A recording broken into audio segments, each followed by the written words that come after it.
Iceland की कड़ाके की बर्फबारी से, जहां घोड़ों का एक झुंड अपने घर की ओर बढ़ रहा होता है। लेकिन तभी अचानक एक रहस्यमयी क्रीचर उनके पास पहुंच जाता है। उसे देखते ही सभी घोड़े घबरा जाते हैं और वहां से तेजी से भाग निकलते हैं। इसके बाद वो क्रीचर भेड़ों के फार्म में आता है। उसके आते ही एक भेड़ अचानक तेज सांस लेकर बेहोश हो जाती है और फिर वो क्रीचर चुपचाप वहां से चला जाता है। ये फार्म ईवर और मारिया नाम के कपल का था, जो आइसलैंड के पहाड़ों में सुकून भरी जिंदगी जी रहे थे। लेकिन चूंकि उनके बच्चे नहीं थे, वो अक्सर अकेलापन महसूस करते थे। खैर, गुजारा चलाने के लिए दोनों भेड़ों की देखभाल और सब्जियों की खेती किया करते थे। क्योंकि ये जगह शहर से बहुत दूर थी, इसलिए यहाँ कोई आता जाता नहीं था और दोनों अपना वक्त फार्म में काम करके ही गुजारते थे। एक शाम मारिया और ईवर अपनी प्रेग्नेंट भेड़ों की डिलीवरी में मदद कर रहे होते हैं, जहां उन्हें पता चलता है कि बहुत सारी भेड़ों ने बच्चे दिए हैं। ये देखकर मारिया बेहद खुश हो जाती है, लेकिन ईवर उतना एक्साइटेड नहीं होता, क्योंकि इतनी सारी भेड़ों को पालना बहुत खर्चे की बात थी। एक दिन काम निपटाने के बाद जब दोनों बातें कर रहे होते हैं, तो मारिया ईवर को ट्रैक्टर में आ रही दिक्कतों के बारे में बताती है, जिस पर ईवर कहता है कि अगले सीजन से पहले ट्रैक्टर रिपेयर करवाना जरूरी होगा। इसी बीच भेड़ों की शेड में उनका डॉग जोर जोर से भौंकने लगता है, तो दोनों शेड में पहुंचते हैं। वहां वो देखते हैं कि डॉग एक प्रेग्नेंट भेड़ को देख रहा है, क्योंकि अब उसकी डिलीवरी का वक्त आ चुका था। मारिया और ईवर मिलकर उस भेड़ की डिलीवरी करवाते हैं, लेकिन जैसे ही वो बच्चे को देखते हैं, दोनों हैरान रह जाते हैं। असल में उस भेड़ ने एक हाइब्रिड बच्चे को जन्म दिया था, जिसका सिर भेड़ का था और शरीर इंसान का। मारिया तुरंत उस बच्चे को घर ले आती है और दोनों उसकी देखभाल करने लगते हैं। चूंकि उनका खुद का कोई बच्चा नहीं था, तो अब वो उसी को अपना बच्चा मान लेते हैं और बहुत प्यार देते हैं। वो उसका नाम रखते हैं अड़ा और उसे इंसानों की तरह ही ट्रीट करने लगते हैं। ईवर उसके लिए एक बेबी कॉट भी ले आता है, जिसे वो बेडरूम में रखते हैं, ताकि अड़ा हमेशा उनके साथ रह सके। कुछ दिन बीतते हैं और हमें दिखता है कि अड़ा की असली माँ बाहर खड़ी होकर अपने बच्चे को पुकार रही होती है, लेकिन मारिया उसे उसका बच्चा वापस देने से साफ मना कर देती है। ईवर देखता है कि मारिया अड़ा को गोद में लेकर प्यार से खिला रही है। ये देखकर वो इमोशनल हो जाता है और रोने लगता है। दरअसल अड़ा की एंट्री से दोनों की जिंदगी में खुशी लौट आई थी और इसी वजह से ईवर भी अब बेहद खुश रहने लगा था। एक दिन जब ईवर ट्रैक्टर ठीक करने की कोशिश कर रहा होता है, तो उसका डॉग खेत की तरफ इशारा करके कुछ बताने की कोशिश करता है, लेकिन ईवर को कुछ समझ नहीं आता और वो उसे इग्नोर कर देता है। इसी तरह वक्त बीतता है और अड़ा की असली माँ बार बार घर के पास आकर अपने बच्चे को ढूंढने की कोशिश करती है, लेकिन मारिया हमेशा उसे घर से भगा देती है। वहीं अड़ा खिड़की से खड़ी होकर उसे देखती रहती है। एक सुबह मारिया खेत में काम करने जाती है। वो ईवर से कहती है कि अड़ा का ध्यान रखना, लेकिन ईवर शेड में काम करने चला जाता है और गलती से घर का गेट खुला छोड़ देता है। जब मारिया वापस लौटती है, तो अड़ा को बेडरूम में ढूंढने जाती है, लेकिन अड़ा वहां नहीं होती। ये देखकर दोनों बुरी तरह डर जाते हैं और उसे हर तरफ ढूंढने लगते हैं। मारिया घबराहट में टूट जाती है। तब ईवर उसे संभालता है और कहता है कि वो अड़ा को जरूर ढूंढ लेंगे। दोनों मिलकर पूरे इलाके में अड़ा को खोजते हैं, लेकिन वो कहीं नहीं मिलती। आखिर थककर दोनों घर लौटने लगते हैं। तभी उन्हें भेड़ की आवाज सुनाई देती है। मारिया उस आवाज का पीछा करती है और देखती है कि अड़ा की असली माँ उसे अपने साथ ले आई थी। मारिया तुरंत जाकर अड़ा को उससे छीन लेती है और ठंड से बचाने के लिए कपड़े से ढक देती है। फिर दोनों उसे लेकर घर की ओर निकल जाते हैं, लेकिन पीछे पीछे अड़ा की माँ भी उनका पीछा करती है। मारिया गुस्से में आकर उसे भगा देती है। घर लौटकर वो अड़ा को सुला देते हैं और चैन की सांस लेते हैं। कुछ महीने गुजरते हैं और अड़ा धीरे धीरे बड़ी हो जाती है। अब वो परिवार का अहम हिस्सा बन चुकी थी। खासतौर पर उसका रिश्ता मारिया से बहुत गहरा हो गया था। दोनों एक दूसरे के बिना रह ही नहीं पाते थे। फिर एक रात मारिया को भेड़ों से जुड़ा एक डरावना सपना आता है। कहानी आगे बढ़ती है, जिसे देखकर वो जाग जाती है और सोचने लगती है कि शायद अड़ा की असली माँ उसे अड़ा से दूर ले जाएगी। इसलिए मारिया अड़ा को बचाने के लिए एक प्लान बनाती है, जिसमें वो इंगवार और अड़ा को सोता हुआ छोड़ घर के बाहर आ जाती है और अड़ा की माँ को शूट करके वहीं पर मार डालती है। वो उस भेड़ को जमीन में दफना देती है, लेकिन तभी इंगवार का भाई पीटर मारिया को ऐसा करते हुए देख लेता है। असल में पीटर शहर में रहा करता था, लेकिन कुछ कारणों से उसके अपने ही उसे इंगवार के घर छोड़कर चले गए थे। खैर, पीटर भेड़ों की शेड में जाकर सो जाता है। जब उसकी आंख खुलती है तो उसे अड़ा दिखाई देती है, लेकिन जल्द ही अड़ा वहां से गायब हो जाती है, जिससे पीटर को लगता है कि शायद उसने कोई सपना देखा था।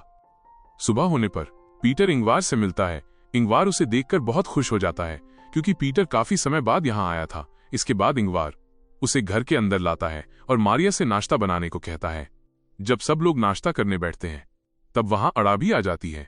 मारिया अड़ा को पीटर से मिलाती है, लेकिन अड़ा को देखकर पीटर थोड़ा परेशान हो जाता है। कुछ समय बाद अड़ा और मारिया एक साथ समय बिताते हुए नहा रही होती हैं। इसी दौरान इंगवार और पीटर घर को पेंट कर रहे होते हैं। तभी पीटर घर के अंदर जाता है और मारिया को अड़ा के साथ नहाते हुए देख लेता है। जब इंगवार घर में आता है तब पीटर उससे पूछता है कि आखिर यहाँ क्या चल रहा है, जिस पर इंगवार सिर्फ इतना कहता है कि उनका परिवार बहुत खुश है।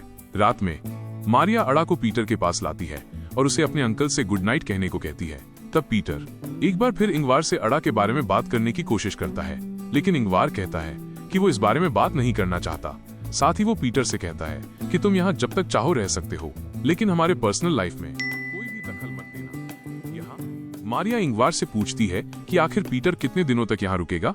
असल में पीटर मारिया के साथ फ्लर्ट करता था और हमेशा उसे गंदी नजरों से देखता था, इसीलिए मारिया चाहती थी कि पीटर जल्द से जल्द यहाँ से चला जाए।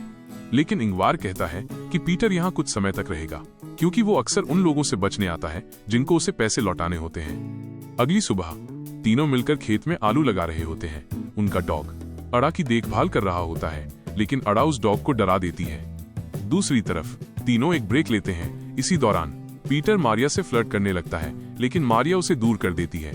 तब पीटर कहता है कि जिसे तुम इंसान समझकर अपने घर में रखे हुए हो वो सिर्फ एक जानवर है, लेकिन मारिया उसकी बातों पर ध्यान नहीं देती और वहां से चली जाती है। अगली सुबह इंगवार अपने भाई पीटर को उठाता है और उसे शेड की सफाई में मदद करने को कहता है। सफाई करते वक्त पीटर को अपने पुराने ड्रम्स मिलते हैं। उन्हें देखकर वो बहुत खुश हो जाता है और ड्रम्स बजाने लगता है। ड्रम्स की आवाज सुनकर अड़ा वहां आ जाती है और म्यूजिक सुनकर एंजॉय करने लगती है, लेकिन पीटर को ये चीज पसंद नहीं आती। वो अड़ा का मजाक उड़ाने लगता है। साथ ही वो अड़ा को बाहर ले जाता है और उसे भेड़ बोलते हुए जबरदस्ती घास खिलाने लगता है। इसी दौरान इंगवार वहां आ जाता है और पीटर को ऐसा करते हुए देख लेता है। अब इंगवार गुस्से में आकर पीटर को डांटता है और अड़ा को अपने साथ ले जाता है, जिस पर पीटर कहता है कि अड़ा कोई इंसान नहीं बल्कि एक जानवर है, लेकिन इंगवार उसकी बातों को इग्नोर करके वहां से चला जाता है। अगली सुबह हम देखते हैं कि पीटर चुपके से मारिया और इंगवार के बेडरूम में आता है और उन्हें बताए बिना अड़ा को बाहर ले जाता है, जहां वो शख्स अचानक अड़ा पर गन तान देता है और उसे शूट करने का सोचता है। लेकिन जैसे ही उसकी नजर अड़ा के मासूम चेहरे पर पड़ती है, उसका दिल बदल जाता है। उधर मारिया नींद से उठती है और देखती है कि अड़ा कमरे में नहीं है। घबराहट में वो घर के हर कोने में उसे ढूंढने लगती है और तभी उसकी नजर पीटर के कमरे पर जाती है। वो देखती है अड़ा पीटर की गोद में चैन से सोई हुई है। मारिया को लगता है कि आखिरकार पीटर ने अड़ा को अपना लिया है। अब सीन कट होता है शमशान घाट पर, जहां मारिया एक कब्र के सामने बैठकर आंखें बंद करके प्रे कर रही होती है। यहीं हमें सच्चाई पता चलती है कि मारिया और इंगवार की भी एक बेटी थी, नाम था अड़ा, लेकिन उसकी मौत हो गई थी। इस सदमे ने दोनों को अंदर से तोड़कर रख दिया था।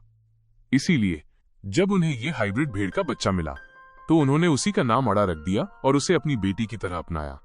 इंगवार अड़ा को कहानियां सुनाता है, लेकिन कहानियां सुनाते सुनाते उसे अपनी असली बेटी की याद आ जाती है।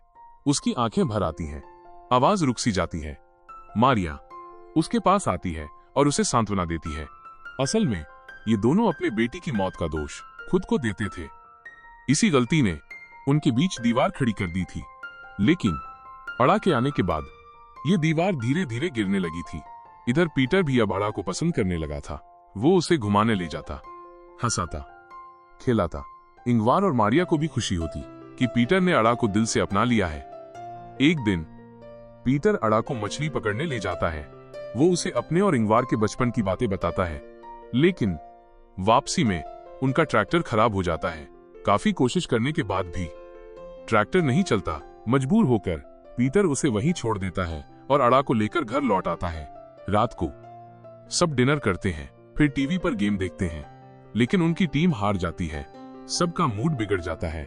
तभी मारिया माहौल हल्का करने के लिए पीटर का पुराना म्यूजिक वीडियो चला देती है और अचानक पूरा कमरा हंसी और डांस से भर जाता है। लेकिन इस खुशी के बीच अड़ा चुपचाप बाहर निकल जाती है और बाहर उसकी नजर उसी डरावने क्रीचर पर पड़ती है जो कहानी की शुरुआत में भेड़ों के फार्म में आया था। अड़ा डरकर भागती है और शेड में जाकर खुद को आईने में देखती है। वो सोचने लगती है, मैं अपने माता पिता जैसी क्यों नहीं दिखती। क्या ये दोनों सच में मेरे असली पेरेंट्स हैं? उधर इंगवार नशे में गिर जाता है। पीटर उसे कमरे तक ले जाता है। तभी अड़ा भी वहीं आकर इंगवार के पास सो जाती है, लेकिन उसके जहन में अभी भी वही क्रीचर घूम रहा होता है।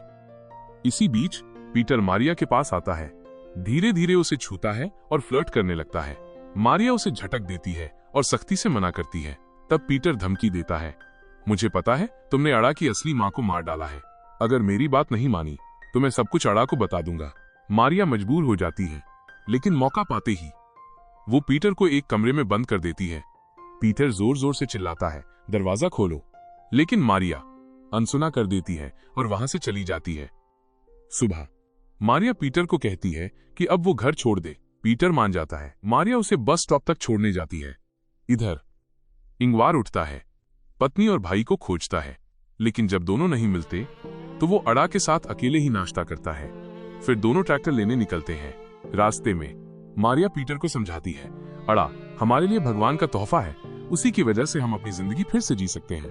गुस्से के बावजूद वो उसे पैसे देती है और घर लौट जाती है।